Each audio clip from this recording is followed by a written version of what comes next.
Okay, can you guys hear me on YouTube? Yeah, go ahead there. Okay, walaikum salam wa rahmatullah. I see that we got Twitch here too. Okay. The sound is good. Oh, okay, thanks. And there's Twitch. Good job. Please, what? I'm not logging out. What? I don't know what this is on Twitch, but no, I don't need to log out for that on Twitch. Okay, let's get started here. I'll check Twitch out after this class. I don't know what they're asking me about in here. This isn't at men. Okay, I'll deal with you after the class, okay?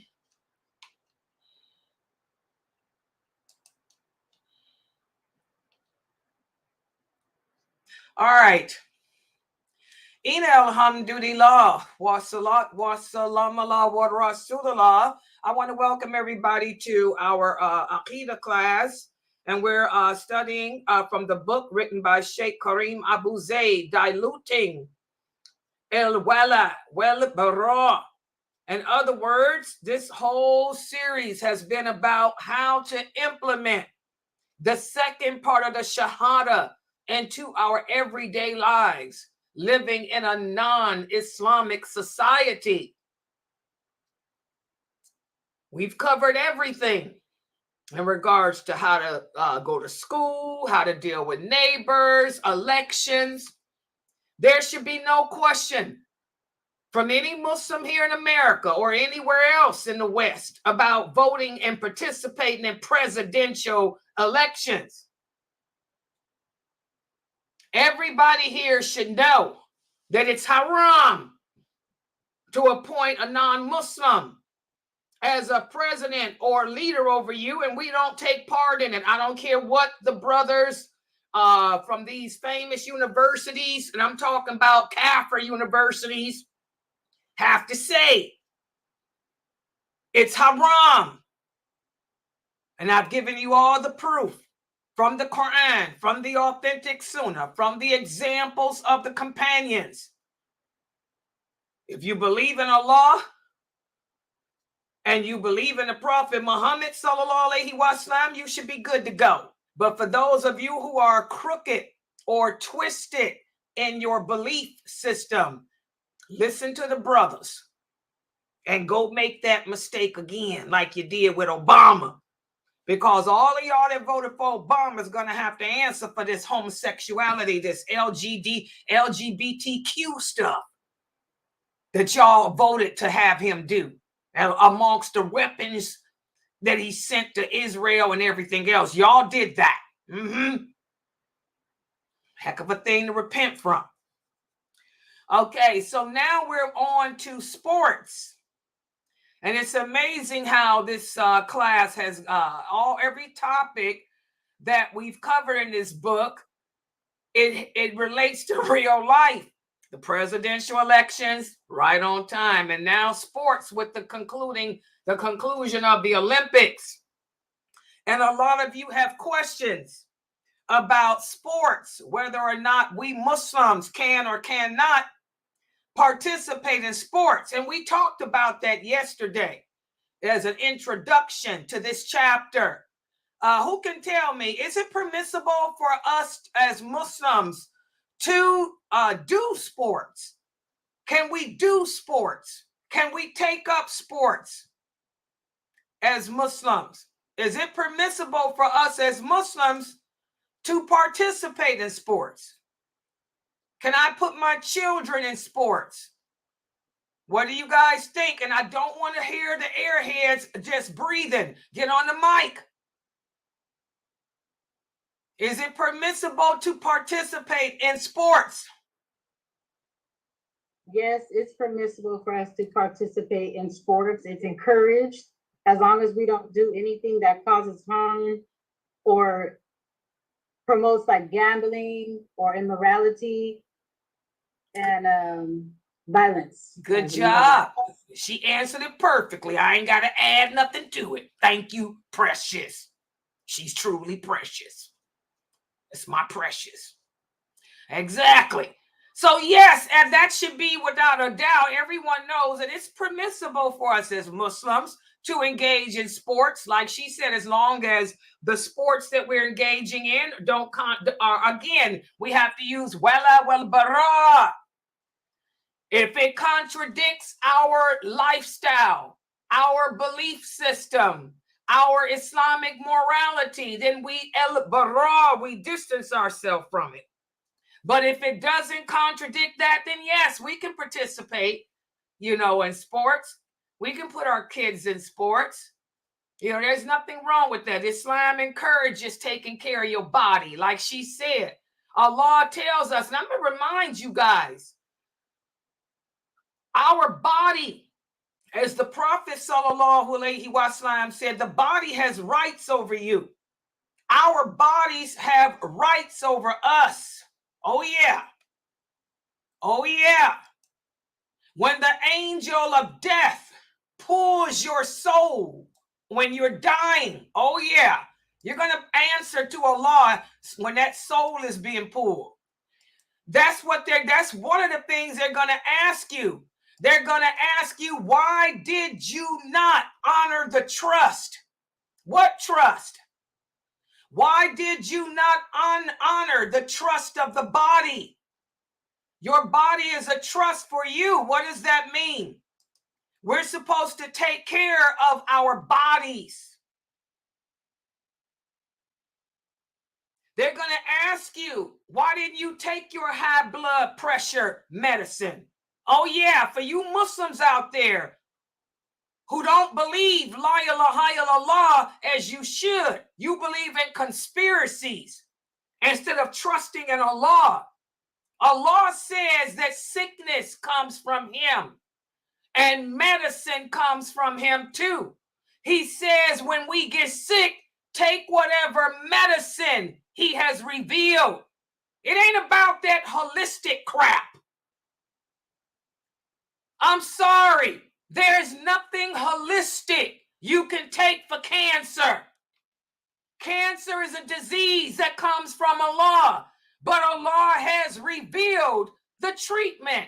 There are treatments they can do if you catch cancer in the beginning that can kill those cells. It requires radiation and stuff. That came from Allah. For you Muslims who are not taking your cancer, your chemo, your cancer treatment because you think it's a conspiracy. You think that, I can go eat some grass. I can take some black seed and honey. I can mix this around. You're an idiot. You're going to die. You're going to die. You're going to die. Because if that stuff was the cure for cancer, don't you think cancer would have been wiped out in the 6th century when that's all they had was herbs? So what's going to happen to you is this. When that angel of death pulls your soul after you've died as a result of not taking your chemotherapy, they're going to pull your soul from your throat. And those 3 angels are going to look at you and say, why did you deny the rights that your body had on you? Why did you kill yourself? That's what they're going to say. Why did you kill yourself? You will say, I didn't kill myself. I took herbs. I just thought that the medicine would kill me. And it's because of conspiracy. They're going to say, didn't Allah say in the Quran that sickness comes from him? But he never sends a sickness without sending the treatment. Take the treatment and maybe I'll cure you. Didn't the doctor have you taking chemo? Weren't you supposed to get the cancer treatment? Didn't you stop? And didn't you listen to a knucklehead who doesn't believe la ilaha illallah and you started eating grass and roots and herbs? So you killed yourself because you feared conspiracies more than you feared Allah. That's what those angels are going to say to you guys. Oh, yeah. For those of you Muslims that don't believe in taking medicine, when even though Allah says, take the medicine I send. The Prophet Muhammad, the first mosque for the Muslims was attached, the first hospital was attached to the masjid.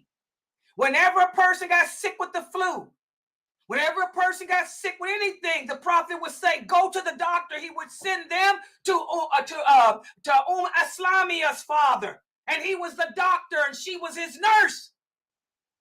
When the Muslims migrated from Mecca to Medina, and they all got sick with that flu, they were in the hospital that was attached to the mosque, being treated with camel's urine. That was the cure back in those days. Oh, yeah.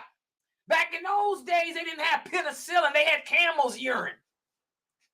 Okay? Allah gave us penicillin now. We don't have to drink the urine of a camel. We can just take a pill now. See how Allah has been merciful. They had to drink camel urine. You know, you Muslims here in America that believe in the conspiracies, you people got some mental problems. You're killing yourself. You have to take your medicine. If you got high blood pressure, you cannot stop taking those pills. If you stop taking those pills, you're going to have a stroke. Y'all better take the medicine that Allah gives you, that Allah has manifested to us as treatments. Otherwise, not only are you going to die, but you're going to be surprised when those angels say you killed yourself. And y'all know, what's the punishment for suicide? Eternal hell. Eternal hell. Think about it. You better get your butt to the doctor and start taking that chemotherapy. Are you crazy? Do you think a root can cure you of cancer? Are you crazy?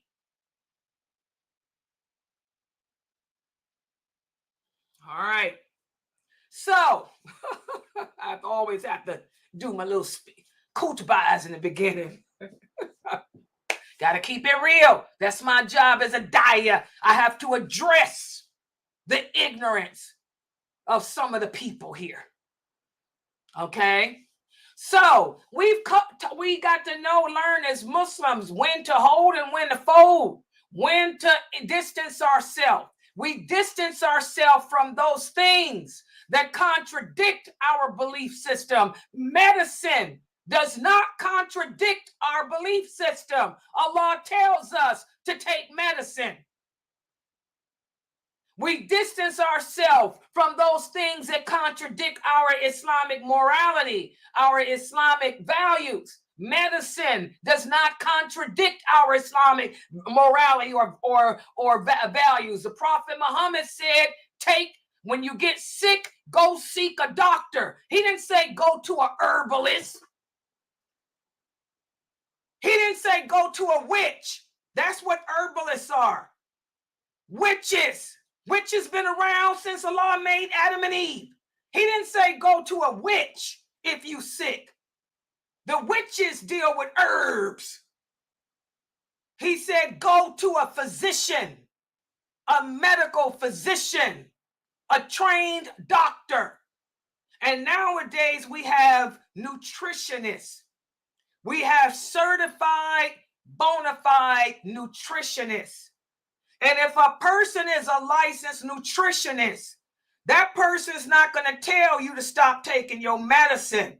A nutritionist is a doctor too. It's just a different type of doctor. And a nutritionist works with a medical doctor. They work together. The nutritionist will work with your medical doctor. And the nutritionist will never tell you to stop taking cancer treatment. They will tell you to go get that radiation to kill that crap. A nutritionist is not going to tell you to stop taking your high blood pressure pills because they know if they tell you that, they can be sued because you're going to die. The nutritionist will work with you to help you develop better eating habits. That's what a licensed nutritionist does. They don't take you off your medicine. They tell you, take the medicine the doctor gave you, and I'm going to help you to develop better eating habits. The nutritionist is not a witch. The herbalist is a witch. Do y'all get it now? Y'all need to stop going to witches. And these Muslim women who can't even read and write, who ain't never been to nobody's college, who don't have no medical background, that's telling you to eat grass and drink black seed and honey, and that's going to cure you of cancer, they're witches. Why are you listening to those idiots? They can't even come in my website and pass a quiz here. Why would you put your life in the hands of a witch?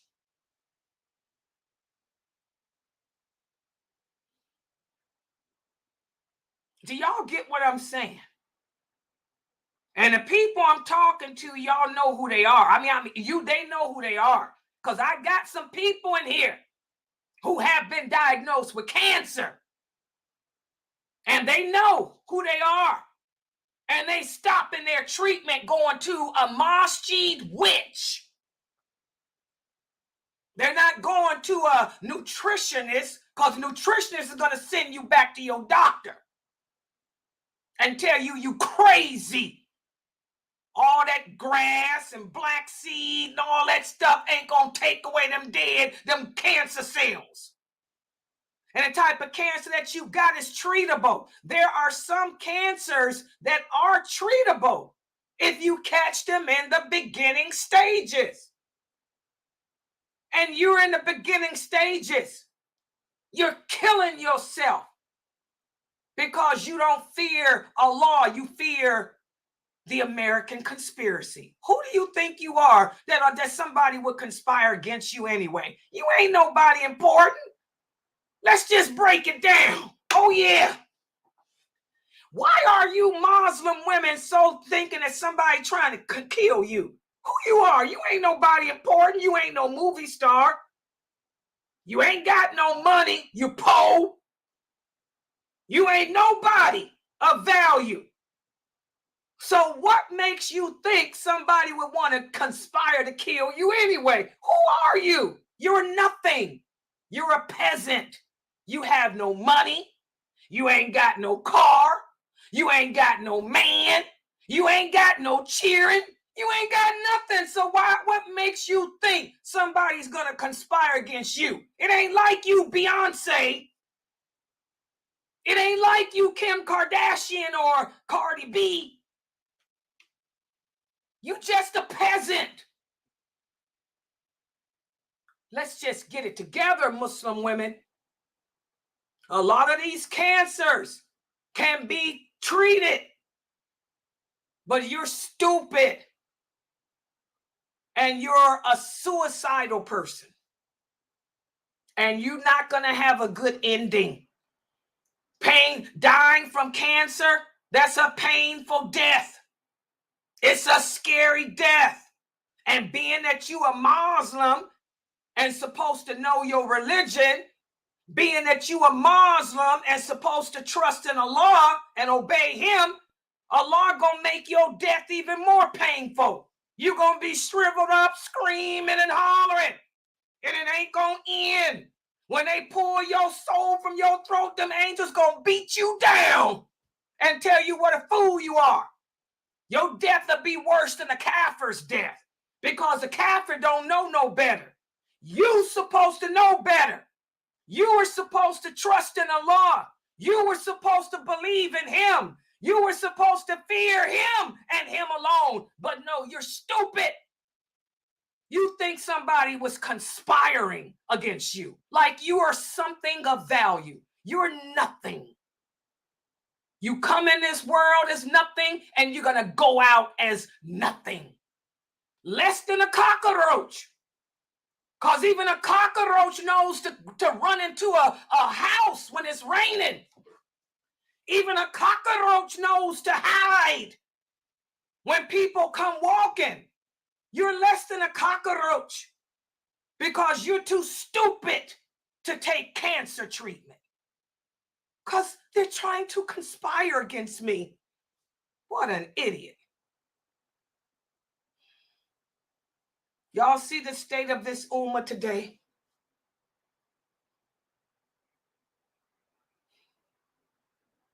You wonder why the war is here.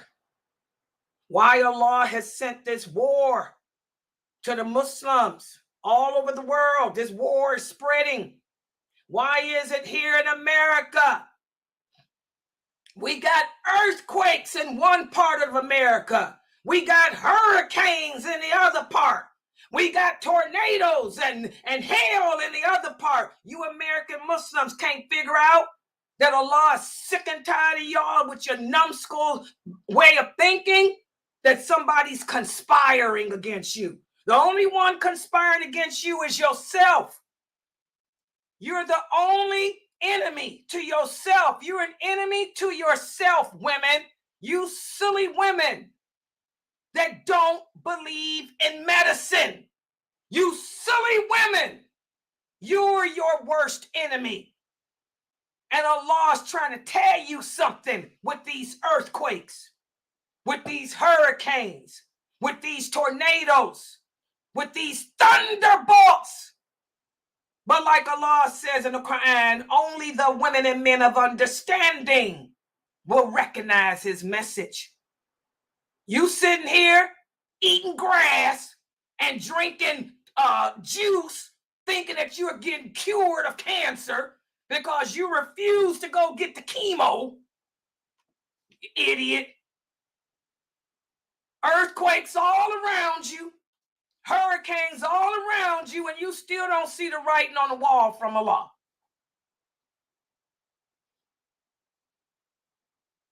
You will see it when it's too late. You'll be begging to come back and get that treatment then. It's too late. The ink will have been dried, the book sealed. We got to get it together, Muslims in America. We got to get it together. Cancer, breast cancer, uterine cancer, those type of cancers are very treatable now, sisters. I'm serious. It ain't like it used to be 20 or 30 years ago. Allah has given us knowledge and technology. We have advanced with the treatment of cancer. There's less people dying from breast cancer. There's less women dying from that now. If you catch the treatment, catch it early. They've advanced with the mammograms. If you've been diagnosed with breast cancer, you've been diagnosed with cervix cancer or whatever down there, that's why I tell you women, you should go get pep tests. All women should, the young women should have a pep test at least once a year. Because they can pick up cancer down there now and they can treat it. It's treatable. Allah has given us the technology. Allah has given us the knowledge. Breast cancer the same way. It can be detected early and treatable. But you have to take the medicine and stop thinking that somebody's out to get you. When the only person out to get you is yourself, you are your enemy. Y'all better listen. All right, so let's get to the class. So today what we're going to do is continue this topic of how to implement Wala, Bara. I'm trying to take this down. I don't know how. Oh, okay. How to implement Wala, Bara in regards to sports. Let me put the PowerPoint up on the screen. And by the way, I'll do my intro about cancer and stuff. I'll cut this off of the when I post. This is the live will be live. I don't edit the live. But when I take this video later tonight, and cut it out. My little speech in the beginning, my little kutubas, I take them out. I'll take this kutuba out and make it separate, because these young women have to learn to take medicine. There ain't no excuse for a woman to be stupid enough to die from cancer because she don't want to take the treatment, because it's a conspiracy, and I'm going to eat some grass and black seed. Are you out your mind? Stupid. All right, so let's put the PowerPoint up on the screen here. Yeah, that's some serious stuff. Yeah, this is the sports. Okay, hold on.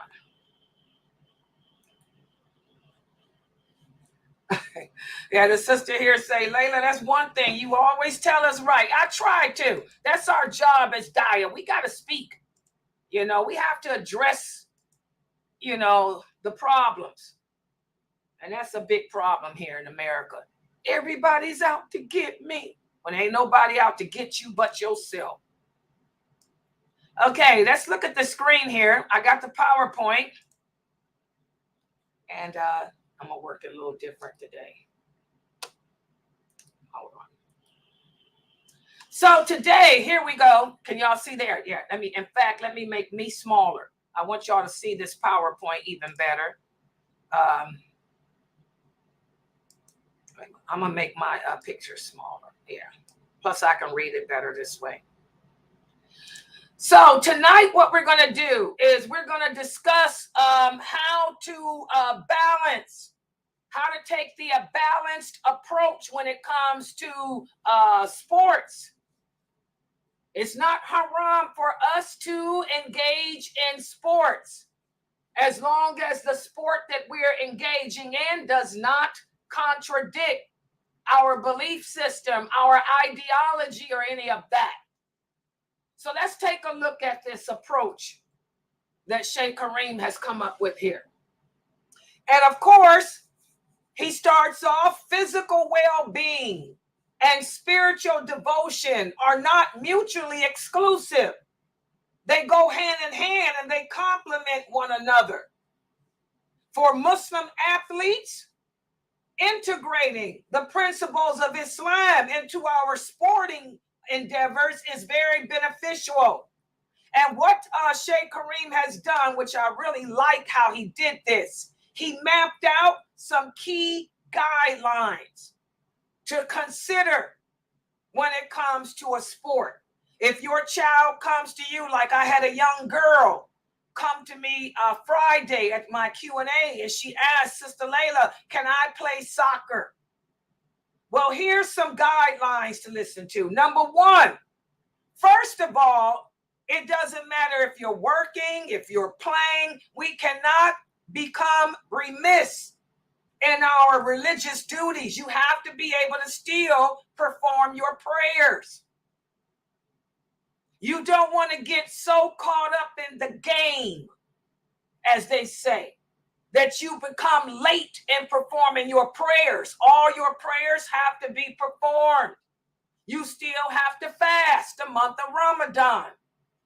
Every year we go through this about from the sports. Oh, it's football season, or it's basketball season, and it's Ramadan. So, do you think Allah is going to give you a pass to play football or a pass to play basketball and not worship him? Are you crazy? You still have to fast. You still have to do what you have to do. And also we have to uphold the dress code. And this is what I want you men to understand. Even for you brothers, your aura has to be covered. You have to wear shorts or pants that come down past your knee. You cannot dress like the non-Muslim men. You have to have your aura. Your aura is from your navel to your knee. It has to be covered. The same for you Muslim women. Like the girl that asked me about playing soccer. Okay, you have to still have your aura covered. You still have to have on a jilbab. You still have to have on a kimar.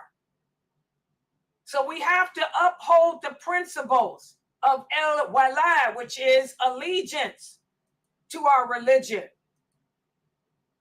And also gender separation. This is extremely important. You cannot have girls playing with free mixing with boys and etc. And this is a big problem, because I understand that there's a lot of famous speakers here in America, these brothers and sisters who hold PhDs from the Catholic universities. They're telling you and advocating free mixing. They're saying that the laws about mixing, the laws and guidelines, the law set about how we're supposed to interact with the opposite sex needs to be revisited. I don't know who these women and men think they are. I can tell you they some terrible, sinful people, because the laws are not to be revisited and changed. You cannot have girls doing sports with boys and boys doing sports with girls. That's not going to work. That's not going to fly. If you're going to have soccer, the boys play soccer with the boys. The girls play soccer with the girls. You can put up a platform to separate them. Say, for example, your masjid has a soccer field. They can put up a petition or something to separate the boys' side from the girls' side. And even though you're playing with your same sex, you still have to have your altar covered. A woman still has to cover her altar. The boys have to still cover theirs too, especially since these same famous men and women are advocating LGBTQ. They're saying it's okay to be gay too. So you don't know if you playing with somebody that's LGBTQ. So you better have that, your higher, have some higher and have your body parts covered. And also, whatever sport you're playing, it has to be ethical. What does that mean? No gambling, no betting, no cursing. If you're playing basketball with the brothers, no cursing on the field. This is something, Muslims have filthy mouths. We've imitated the kafir so badly. We got Muslims, men that call themselves sitting up on YouTube, cursing, playing the dirty dozen even, talking about people's mama, talking about people's wives, playing the dirty dozen just like the kafir men do, using filthy profanity. We can't indulge in that type of behavior. And also, we have to be compassionate. What does that mean? We can't, as Sister Precious said, we cannot go around deliberately, intentionally harming one another. That's why boxing is haram. Every Muslim knows that. Muslim men, Muslim women, we cannot box, because boxing, you have to deliberately hurt someone. We can't go around punching in the face. We can't go around trying to punch you in the stomach to hurt you. We can't do that. And we can't use animals for target practice or any of that stuff either. And also, even in the type of sport, like Precious said, sports are lawful, but you want to make sure that whatever sport that you're indulging in, is nothing haram, like boxing. I had one of the kids ask me that, Sister Layla, can I learn how to box? No. Boxing is haram. All the scholars agree on that. Why? Because of the Prophet Muhammad is clear. He says it. What's the source? Bukhari. Anyone who punches another person or even an animal in the face has the curse of Allah on him. Boxing is haram. This is a sport that you cannot participate in. This is a sport that you do not put your children in. Your children don't do that. Can they do karate? Yeah. Can they do kung fu? Yes. But not boxing. MMA fighting. If the MMA fighting is hitting in the face and deliberately, intentionally trying to take a person's stomach out, no. So you have to make sure that it doesn't, whatever the sport is, doesn't contradict, our ethics either. And again, sports should serve as a means of being healthy, because like I was saying in my introduction, our body has a right over us. We're supposed to take care of our bodies. When the angel of death pulls our soul, and the first thing it's going to say, if you did not take care of your body, or if you didn't take your medicine, is why did you kill yourself? Why did you bring your body to ruin? Why did you deny your body of its right? I am an older woman. I'm 63 years old, but I work out on a regular basis. I take care of my body. I'm always stretching. I'm always bending. I'm always doing exercise to keep my limbs lubricated and to make myself able to move. Y'all want to know why I look so young? I take care of my body. And I take my medicine. You women want to know why I'm 63 and I look better than you and you 20? I take my medicine. I ain't never been a conspiracy. I've always feared Allah. I ain't never feared man. I do what Allah says. I know that medicine comes from Allah. And if I'm sick, I'm going to do what the doctor say. Take your medicine. I got asthma. I carry my inhaler with me. I got high blood pressure. I take my blood pressure pills every day. I'm vitamin C deficient. I take my vitamin C capsule every day. I'm B12 deficient. I take my B12 every day. I'm vitamin D deficient, or I'm a lot of vitamin. I'm anemic. I am also terribly anemic. I take my iron pill and stool softener every day. Yeah. Don't forget the stool softener for the iron. You'll tear yourself up. Allah had, like, what did the prophet say? There's a treatment for everything.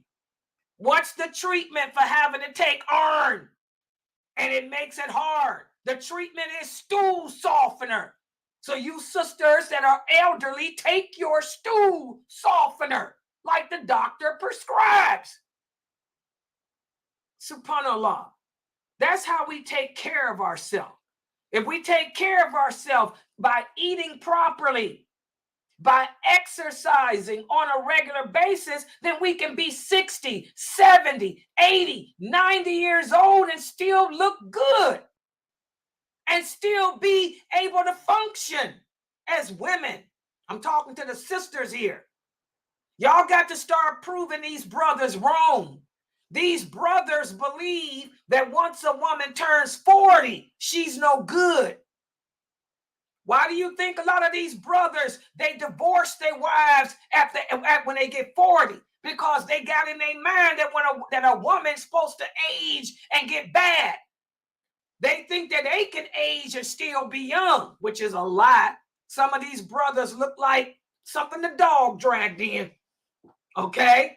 But you sisters need to start taking care of your bodies, taking your medicines, your vitamins, and exercising to prove these men wrong, to show them that they're the ones that go downhill as they age, not us.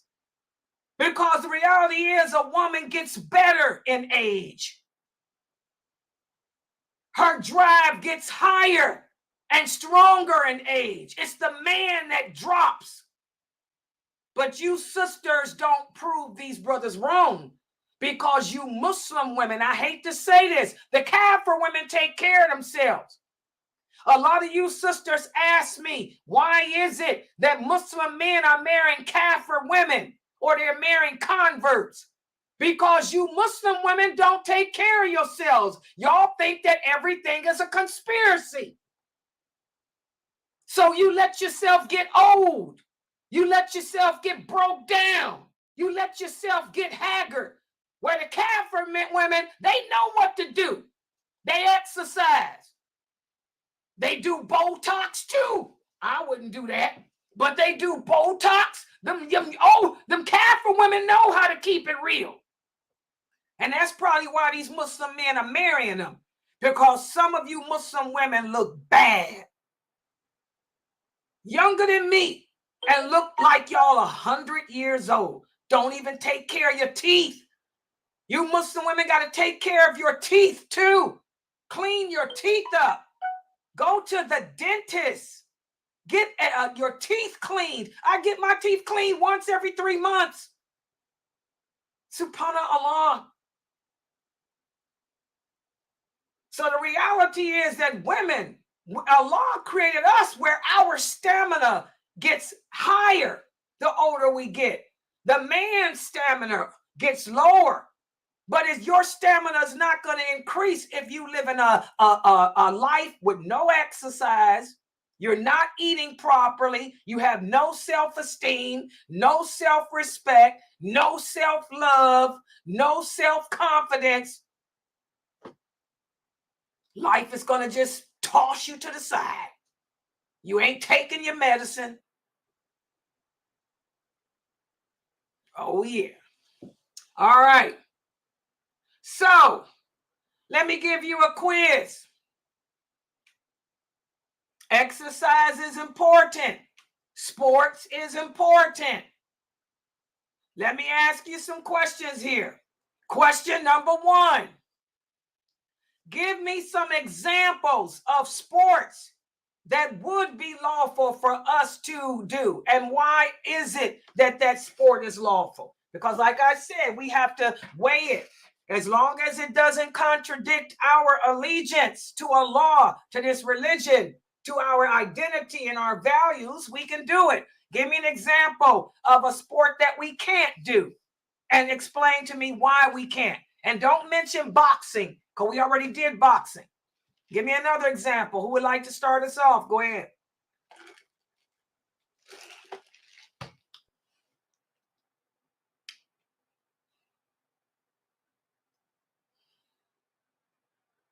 Okay, somebody said bikini modeling. MashaAllah. Let me get this one for good answer. Can you tell us why, brother, being a bikini model is something that we can't do? Being a model, period. Can you explain why being a bikini model is something we can't do? Because it entails showing our aura. A woman being put on display. Good job.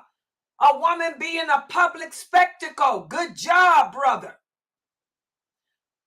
Okay, what's another one? Go ahead, the kid in Zoom.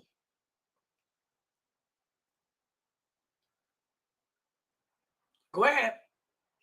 Swimming and being a track star because you have to show your skin. Exactly, being an Olympic swimmer. Exactly, we can't do that. Because this entails a woman, again, being a public spectacle. I don't care if you put a burqa on and an abaya. When you get in that water, what's going to happen? It's going to cling to you and you're going to drown. Okay? We can't do that. Not as a sport. Can I swim at home? In private? Yes, but not as a sport. Good job. Sister Musima said cheerleading. Good job. That's a public spectacle. I can't make myself a public spectacle like that as a Muslim woman. Cheerleading. What else? Gymnastics. Good job. Gymnastics and ballet. Good job. And this is something that I struggled with my Jayla, my granddaughter. When Jayla was 3 years old, I put her in gymnastics and I also put her in taekwondo. She loved the gymnastics better, and Jayla was good. Jayla was good.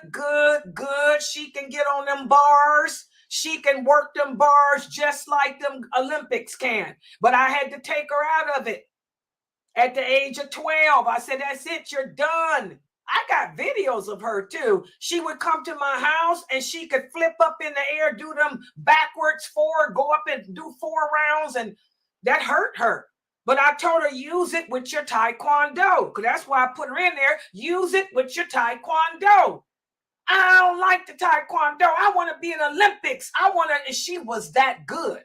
Even her teacher had talked to her mother and tried to get her mother, let her be on the city team because Jayla was that good. But I had to tell her, you can't do that. That was for you to learn how to defend yourself with your taekwondo so you can jump on the wall and do a flip and come down on a guy and take him down and kill him if you got to. You know, but that's a hurtful thing. And Jayla to this day, she'll tell you, what's the worst thing that ever happened? They took me out of gymnastics. She loved gymnastics. She can still do that stuff too. She can still flip. She doesn't still she makes TikTok videos of her flipping and crap, you know. But yeah, we can't do that. Ballet too. Ballet is a public spectacle. Okay, here's a good answer that the brother gave. He said eating contests, because eating massive amounts of food is a waste and leads to health problems. Good job, brother, for thinking outside the box. Don't do that. Huh? Yeah, we can't do that. And that's a big thing now. That's become a sport. Here where I live, they have a hot dog eating contest. They have a hamburger eating contest all the time downtown where I live. Who can eat the most hot dogs? Who can eat the most corned beef sandwiches? This type of sports, it violates our Islamic ethics. We cannot overindulge in food like that. Good job, brother.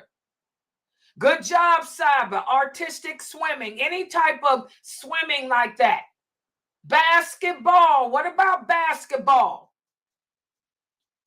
Is it haram for women or men?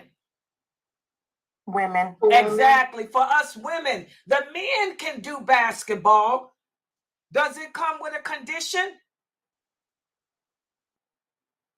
Yes, that's The right. shorts have to be past his knees. Exactly. He has to have his order covered. Us women, we can't do no public sports. Us women, we can't do any public sports because it's all just spectacles. As Muslim women, we're not supposed to become a public spectacle. But for the brothers, they can do basketball. Can the brothers do swimming? No. What do y'all think? No. Can the men compete in swimming? Yes. Yes, the men can, with the condition. The condition being that their aura is covered. They're going to have to cover up their aura. The men can compete in swimming. What about gymnastics? Can the men compete in, can the men do ballet and gymnastics? What do y'all think about that? Can men do ballet and gymnastics? No, because those are girl sports. That's one reason. Those are, well, ballet definitely is a girl sport. Gymnastics, no, because they're going to have to cover their aura. And a gymnast man cannot wear no baggy pants. I'm sorry. If you a gymnast, everything has to be tight, because if it's baggy, it's going to get in the way. And men cannot show their aura. So this is a sport that the men can't participate in. They can't do. Go ahead. Do track and field either, because you have to wear tight garments and unless they cover their aura. Unless they cover their aura, exactly. So these are things that men can do if they cover their aura, but we women can't do it at all. A woman cannot be a public spectacle, period, dot. I don't care if she put a burqa on and come out in a balloon. She cannot make her, she's now a public spectacle. Y'all understand that? Good job. Okay, let's look at this question. What about this? Is it okay for women to compete with men in karate? and other self-defense sports. What about this? No, No, they because you're can't not compete. supposed to touch a man that's not your husband. Exactly. Good job. Exactly. We can't do this, guys. And we see a lot of Muslim women doing this. There's videos on YouTube. Did y'all see that video of that African-American woman and her husband? You know, we're living in the days of fitting. Like that question I got for the Q&A about, you know, being a social media influencer. They got an African-American couple. She's black, African-American woman, and her African-American husband. This woman has on a black karate suit, and she's got a burqa on where all you can see is an eye, but she flipping all up in the air, with her husband. Her feet ain't covered, her feet exposed. You can see every shape of her body as she lands, the butt up. But she think because she's got a burqa on, all she did is hide her face. It's still haram. She's a public spectacle. We can't do that. Would the Prophet Muhammad make a video of him and Aisha or him and Hafsa flipping up in the air together? Is this something that he would do with any of his wives? That's what you brothers need to ask yourselves.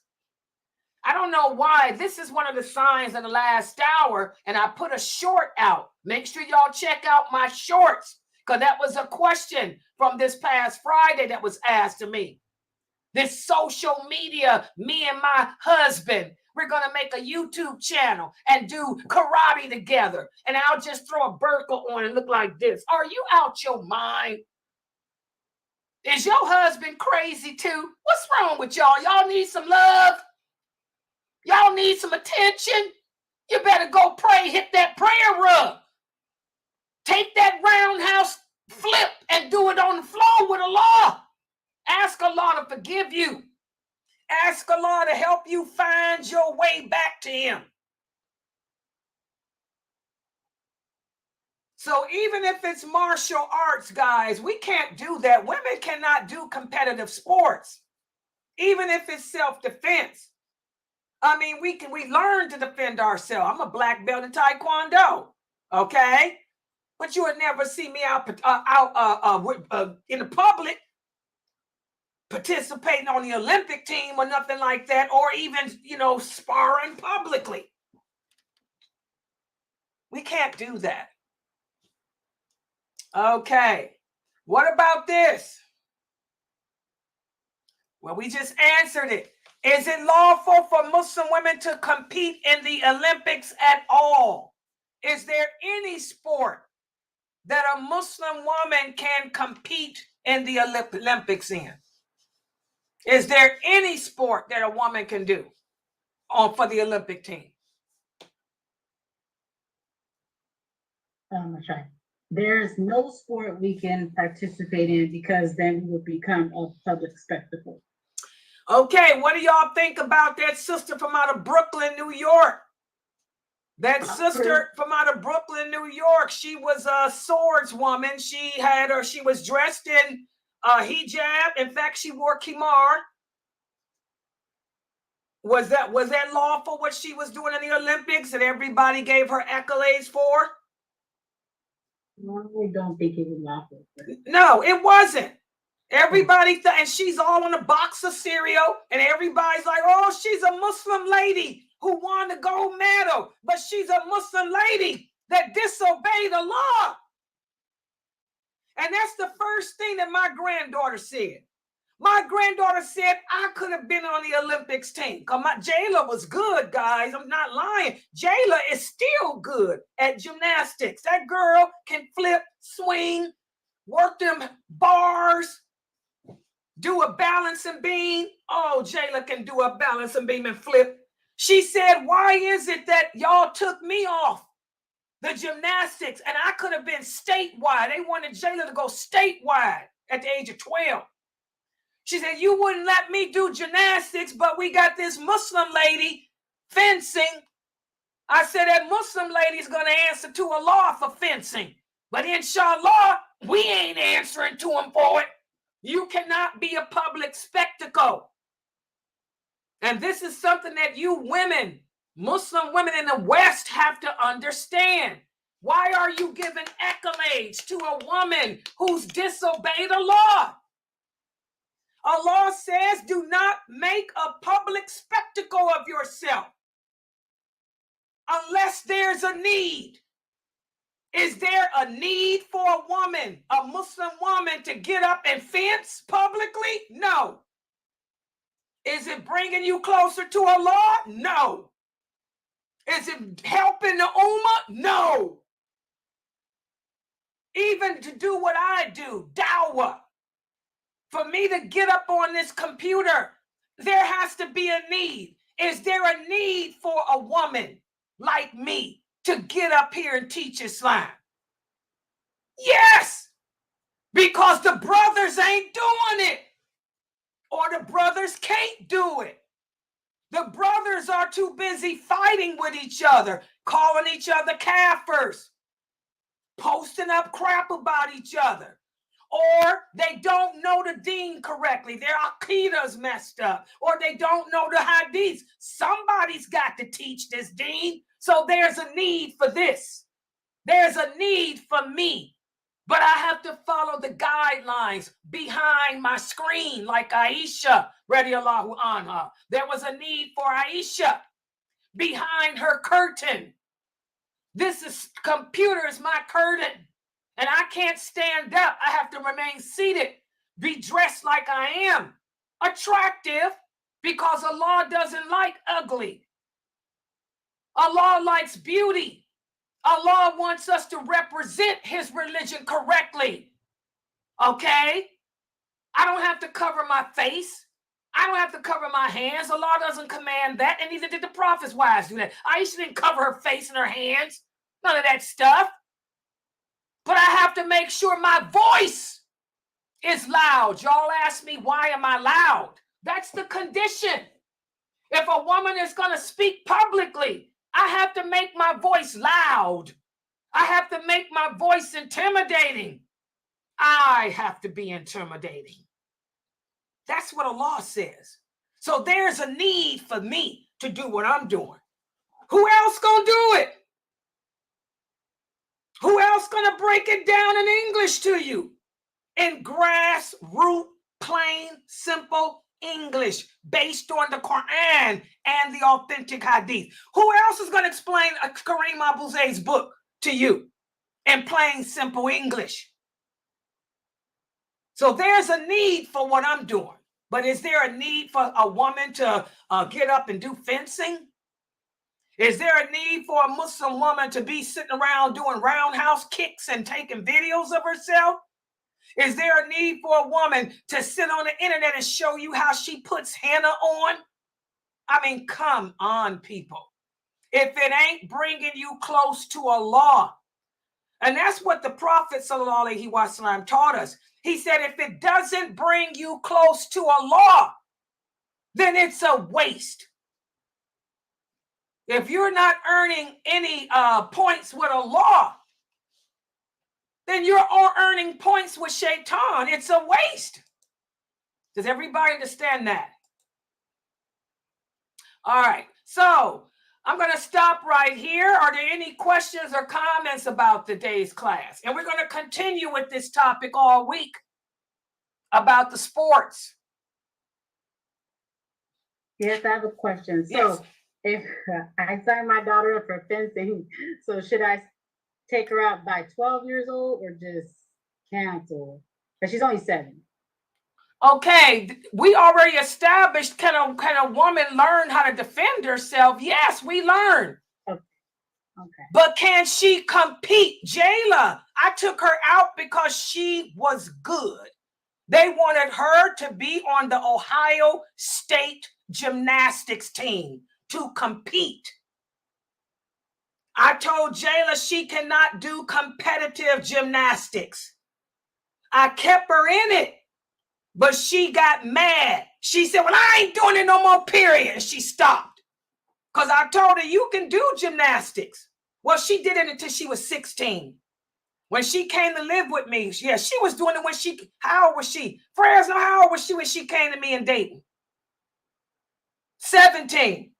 She stopped in Dayton because she said, I said, I can sign you up for the gymnastics club down the street. If I can't compete, then I ain't doing it no more. And her gymnastics class was all girls. So you can keep her in it. You can put yourself in gymnastics if it's all women and you dress properly. But can you compete? Can you compete? That's the question. Can you become a public spectacle? No. So you can keep her in gymnastics as long as she wants to be in it. But can she compete? What's going to happen is when she gets a teenager, if she's good like Jayla was, they're going to want her to go for state, like they do your son with the football. They're going to want them to go for state champions. She can't do competitive sports. That's the thing. We women can't compete. We can't do competitive. Okay, yeah. And it was fencing with the swords, but okay, I got it. Yeah, fencing is good. Okay. It's a good thing. I like to fence. I used to fence too, believe it or not. Yeah, my community, when I was a kid, I grew up in the 60s. The civil rights movement, Black power, Black nationalists, true Islam. We learned how to do all that when I was a kid. Karate, kung fu, fencing, track, but we didn't do it competitively. Mukhtar learned that stuff too. We all did all that stuff as kids in our community. Yeah. All right. Any other questions? Okay, she's asking the question. We answer. What about the men? Can the men compete?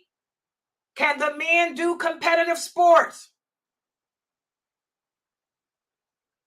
That was one of the questions I gave y'all. What was the answer? Can men do competitive sports? Yes. Does it come with conditions? Depending on the sport and how they're dressed. Exactly. Depending on the sport and how they dress. Men can compete publicly.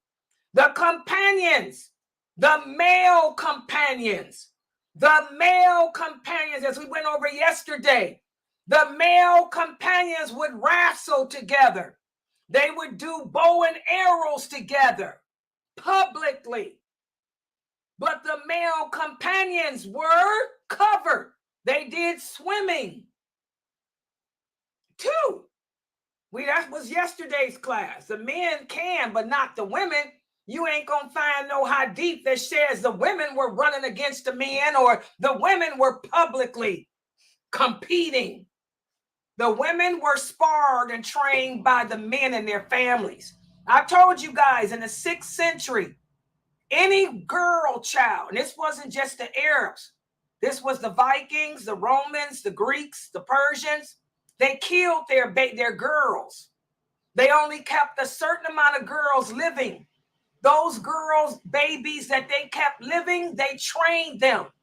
They had to train them in self-defense or poison because women were raped back then terribly. Women were of no value except sex. So any woman in the 6th century, either she was trained in how to fight or the art of poison. Women walked around with poison in their girdle. So if they were taken, they knew how to poison their captor to get away. So, but were they publicly competing? No. All right. Any other questions or comments? Okay, let me remind everybody at 9:30, we have my class, How to Perform the Prayers. Let me give y'all a clue. I'm going to begin that class with a quiz. I'm going to put up different pictures of the sun in the sky to see if y'all can recognize if it's Asr, Dhuhr, Maghrib, or Isha. So make sure you guys review last week's video. And so I'll be logging back in at 9:30, inshallah. Supana kala huma wa bihamdika, ashadu an la ilaha illa anta, astaghfiruka wa atubu ilayk.